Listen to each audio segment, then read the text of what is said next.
controversy now over coverage of the recent wave of terror attacks in Israel. מדובר באנשים שמשתמשים בעצם בכלי תקשורת כדי להביע עמדה פוליטית The press in Israel is robust, free, and free to say anything that it wants.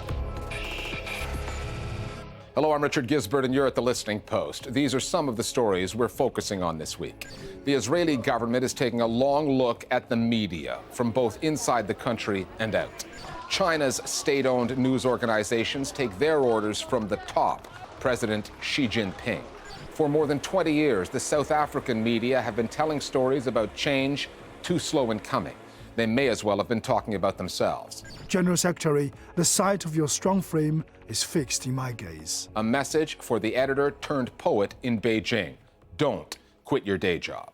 Israel has a global image problem, and once again, the state, under Prime Minister Benjamin Netanyahu, is blaming the media. Over the past month, foreign journalists have been called before the Knesset to defend themselves against accusations of bias, particularly around their coverage of the protracted violence in Jerusalem and the West Bank. For the domestic news media, there's been a tightening of controls requiring news organizations and even citizen journalists and bloggers to run stories about national security past military censors before publishing or posting. Military censorship is nothing new in the country, but the extent of it certainly is. In parliamentary systems like Israel's, prime ministers will sometimes take on a second portfolio. Some double as ministers of defense or as ministers of finance, depending on where their political priorities lie. Benjamin Netanyahu's decision to double as Israel's Minister of Communications provides a pretty good idea of how he sees the news media and how important the message is to the future of his government. Our starting point this week is Jerusalem.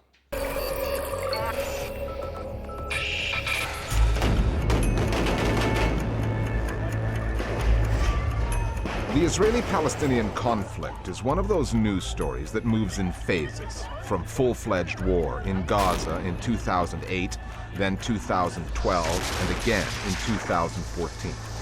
It also goes through diplomatic stages, pauses for peacemaking. Currently, the conflict is in an intifada phase. Palestinian rebellions against occupying Israeli forces began in the late 1980s, flared up again in 2000, and have now come right to the Holy City, what has come to be known as the Jerusalem Intifada. And typically, the Intifada phase coincides with the foreign media covering the story becoming part of the story. Anytime that there's a significant sort of re-entry into the cycle of violence, Israel starts to look bad. And when that happens, the easiest place to look, the easiest place to put blame is the media.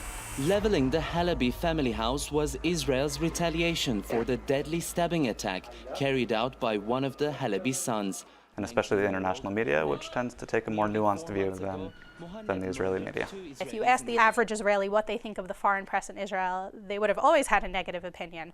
But when there's an increase in Palestinian violence against Israelis, the negative feeling towards the foreign press tends to increase because there's more coverage of what's happening in Israel, and Israelis feel like it's less fair. And as the press is getting more criticized by the public and even by the Israeli press, then the politicians sort of pick up on that public feeling. And earlier this month, the politicians acted. Foreign journalists were called to testify at a parliamentary subcommittee to answer for some of their work.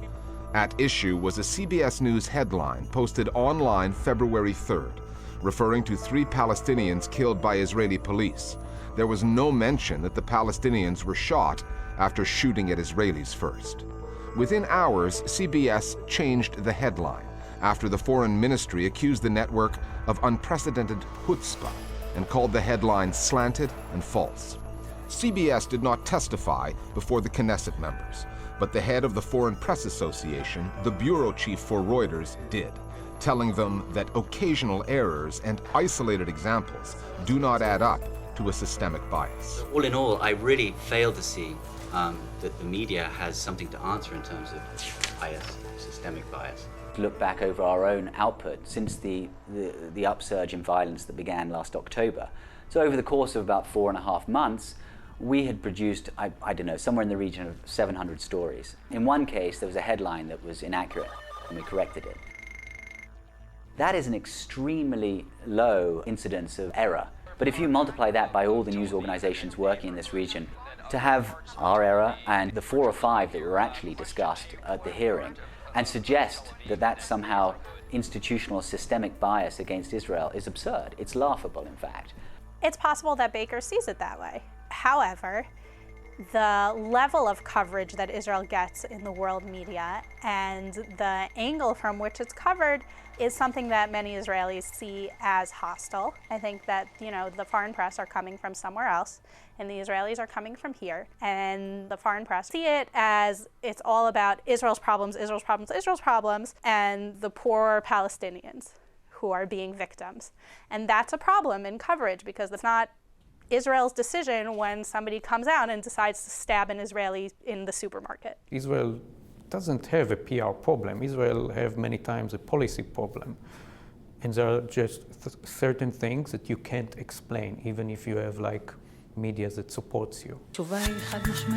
Israel has a new chief military censor, and it took Ariella Ben Avraham, an army colonel, just a few months to make her mark. She recently issued a directive requiring new media outlets, bloggers, and even certain Facebook users to get clearance from the censors before publishing material on military affairs. That has alarmed Israeli journalists and non-journalists alike, prompting one left-wing Knesset member to ask the Defense Committee to hold hearings on how far the censors can go.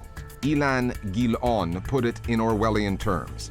Under the cover of darkness, he said, there is no limit to the expansion of Big Brother. It's really about the censor deciding that there are a number of news organizations that are now based online, that are effectively online magazines or online news agencies. And those non-traditional, those new age media, didn't really fall under the military censor. So when a new military censor came in, they decided that they wanted to make sure that they were capturing those organizations too. Another way that the censor is trying to control the flow of information is by inserting the censor into private messaging groups between official spokespeople and journalists. They want to find out what information the reporters are getting and not just what information they're going to be reporting. So it's like a double layer of self-censorship. Israel was just appointed a new military censor, and it seems like she's trying to show her strengths, prove some points, shows that she exists. She even approached people posting things on Facebook, asking them to file military-related topics to her prior to publication. Now we have to see if that would last, or if it's just a new sheriff is town trying to show his force. All of this is occurring under Benjamin Netanyahu, the prime minister who is also Israel's communications minister. The list of Israeli prime ministers who simultaneously oversaw the defense portfolio is long. Names like Ben-Gurion, Begin, Rabin, Perez, and Barak. Benjamin Netanyahu is only the second to double as communications minister, which would suggest that he sees controlling the media narrative as critical to the well-being of his coalition government and the defense of the country. Netanyahu holds the communications portfolio, which allows him to have more of an influence on the way the media is regulated in Israel. Netanyahu sees the media as hostile. But as far as his actual impact on the media while he's been in power, for the most part, I don't think it's been that big. Look, Netanyahu was first chosen as prime minister in 1996. He blamed the media for his loss in election in 1999. And I think back then he realized that he does need some media on his side in order to regain control and sustain his control. And it was important for him to change this when he was re-elected last year, and he did appoint himself as the Minister of Communication. So basically, Netanyahu definitely tries to get more and to gain more control over the media. He always viewed the media as his enemy. The Israeli media Benjamin Netanyahu blamed for his defeat back in 1999 consisted of a half-dozen newspapers and fewer television channels. But this is 2016, and Israel is a wired society. And in the age of citizen journalism, the problem with seeing the media as the enemy is that the enemy is everywhere. On the download now, our viewers weigh in on the coverage in and around Israel. I haven't felt any shift towards heightened censorship, neither as a news consumer nor as a person who's given numerous interviews to foreign press as well as to local media. Israel is a true democracy, and the proof in the pudding is precisely all of the satirical shows that are on prime time and uncensored. I have no doubt that if similar programs were recorded in most of our neighboring countries, they would be taken off air and their careers would be finished. So I'm puzzled about this move from the IDF military censor. I mean, what is their real motive here? They can't be so naive to think that censoring blogs will stop information from reaching audiences. Information spreads through networks. If there's an audience for the information will find its way to the audience. Other media stories that are on our radar this week. A constitutional court in Turkey has ruled against President Tayyip Erdogan and the AKP government by freeing 2 journalists, stating that freedom of the press had been violated. Can Dündar, the editor of Cumhuriyet, and Erdem Gül, the paper's Ankara bureau chief, were both released from prison where they'd been held for 3 months awaiting trial.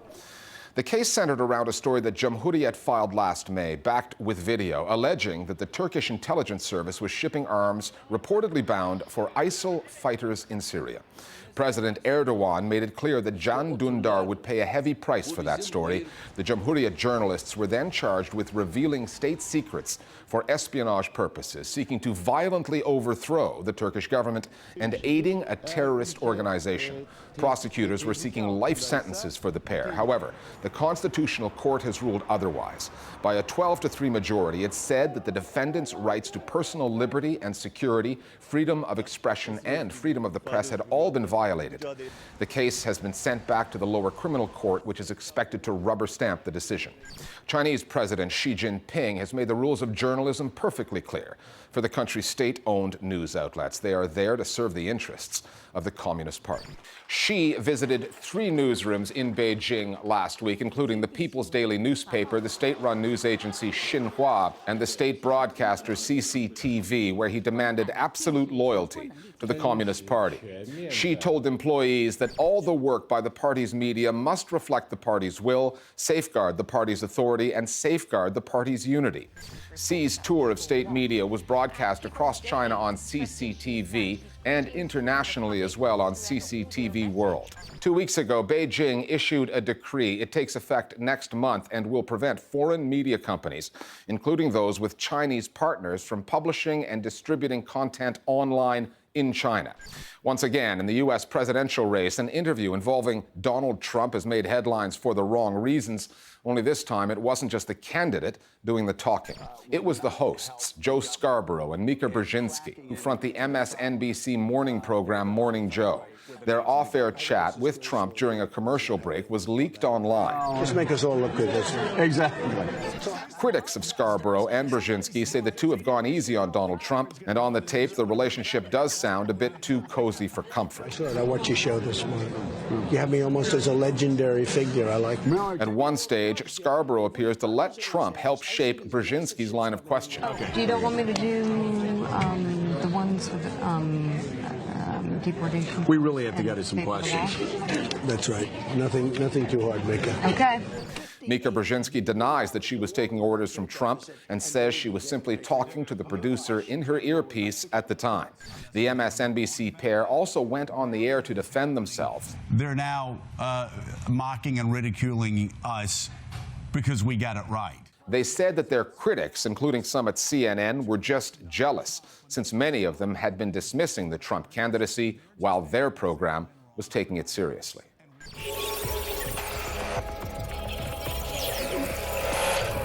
South Africa is coming up on the 22nd anniversary of its 1994 election, the one that ended the apartheid era and brought Nelson Mandela and the African National Congress to power. The ANC came into office with a mandate to transform South African institutions, including the media, because under white minority rule, the media, like every sector, were for the most part white-owned and operated. White South Africans surrendered political power but still controlled the news agenda. 2 decades later, the transformation of the country's media, certainly on the print side, might be described as a work in progress. Other news outlets, particularly SABC, the state-owned broadcaster, better reflect the population they serve. But critics say that the government has used transformation to shield itself from legitimate journalistic scrutiny.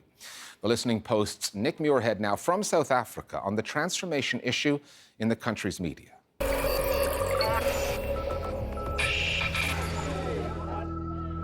On this day, you, the people, put your destiny into your own hands. When the African National Congress, or ANC, was elected in 1994, it introduced a transformation program to address the inequalities of apartheid. And given how controlled the media were in that era, the need to transform it was paramount, starting with the white-owned companies that controlled most of South Africa's newspapers. How have we done? I think if you look at the numbers, probably better than banking, probably better than mining, any other big and influential sector. But I think where the big debate is turning to now is one, ownership, and two, how do we report on our country? Transformation as a concept in South Africa is enormously vulgarized because it is usually seen through the lens of racism or anti-racism, and particularly from an ownership point of view. I think it's more than that. Transformation for me means alignment with the values of a new non-racial society. That was the intention. However, the result has been what one editor, Fariel Hafaji of City Press, calls the cappuccino effect, where the workforce is mixed to a good brown at the bottom, but with a white layer on top and a few chocolate sprinkles. In other words, the transformation has mostly benefited a small black elite, but falls short of the fundamental change that was intended. And I think it helps you understand why our race relations are still so very fraught in South Africa. The fact that the private sector, the workplace, hasn't shifted substantially enough. Is it like that in the media? I think if you look at our newsroom, it's obviously not. If you go into many newsrooms, that's not the way that it is. But if you go to the top structures, the management, the ownership, there it still looks pretty much like that. And you see that how it cascades or it expresses itself into the quality of content. It does not interrogate the current challenges that South Africa is confronted with around institutionalized racism, the monopolistic nature of our own economy, where 2 decades later, we still have sectors that are purely controlled by white people. We put that question of white ownership to the chairperson of Media 24, one of South Africa's 4 big media companies, which owns more than 90 newspapers in the country. I have the sense here that perception still has to catch up with reality. Of the 4 big media houses, Caxton remains the only one that in ownership hasn't transformed. Independent, Times Media Group and Media 24 have black ownership. For Media 24, it's 47%. With 47% black ownership and a diverse board of directors, Media 24 does tick the boxes of post-apartheid transformation. However, Media 24 is a subsidiary of Naspers, a company that had close ties to the apartheid government. And when you look at Naspers' board of directors, the cappuccino metaphor makes more sense.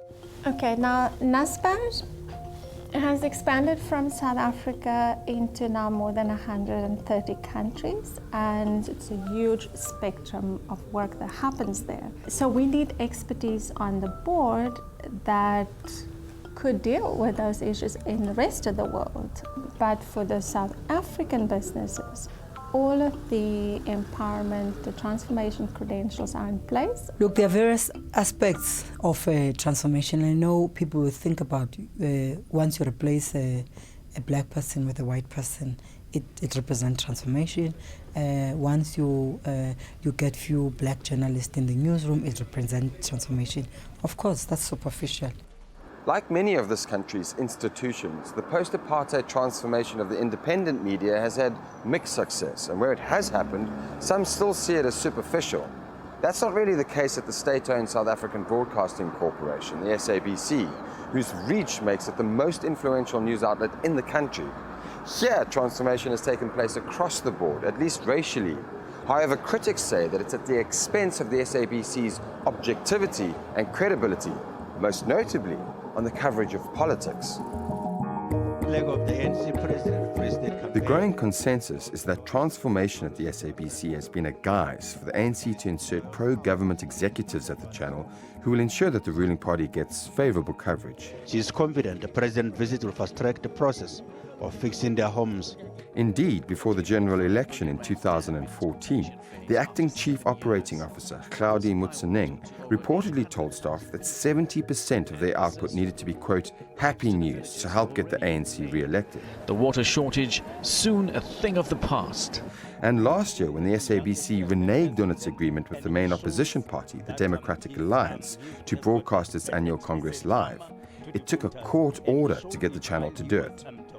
Felisa Nkomo is the chairperson of the Media Development and Diversity Agency, which has ties to the government, and she has a different take on the SABC's coverage of the ANC. The ruling party celebrates 104 years of existence. It's one of the oldest liberation movements in Africa. Certainly, based on that, it dominates the domestic politics in every respect. So it will appear as though it's favored in terms of the coverage, because obviously it has a pulse in every component of society. Is the SABC serving the purpose for which it is conceived in the democratic era? And my answer is, it's got a very questionable performance. Is it transformed from what it was? Or have we had one form of political capture being replaced by another? And I think it's largely the latter. And in that sense, the SABC has not been transformed for me.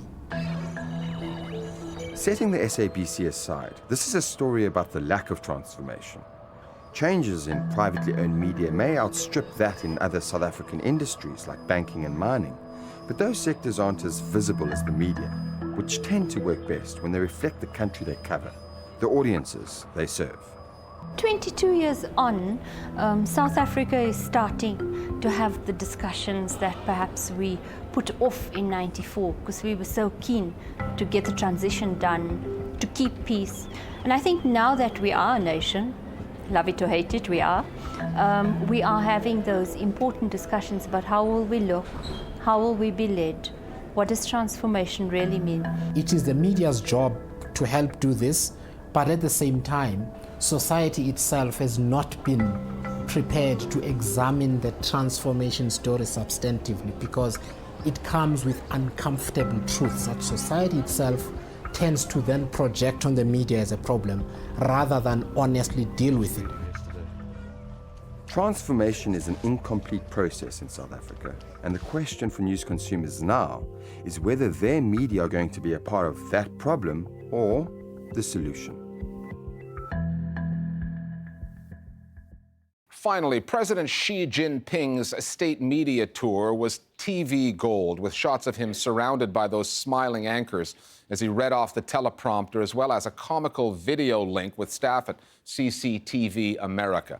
But one of the most memorable developments didn't take place on camera. It came after the president visited the newsrooms of the Xinhua news agency. A deputy editor there named Pu Leye posted a poem in praise of the president on his WeChat account, entitled, "General Secretary, the sight of your strong frame is fixed in my gaze." Chinese web users had a field day with the poem long after it went viral. It was written in Mandarin, so we had it translated and read out, accompanied by a few pictures of the president on his media tour. We'll see you next time here at the Listening Post. 此刻 General Secretary, the sight of your strong frame is fixed in my gaze. On this occasion, the thunderous pause drowns out traffic along the Xuanwumen Highway outside our newsroom. Today, we're finally close. We'll listen to your thoughtful words closely, like listening to a brother. General Secretary, the sight of your strong frame is fixed in my gaze. My mobile grows hot as my fingers write, but for so long, this poem has been brewing. Today, a big crowd greeted you. Good morning, President Xi! And this poem burst forth from my heart. You stride forward with your head held high.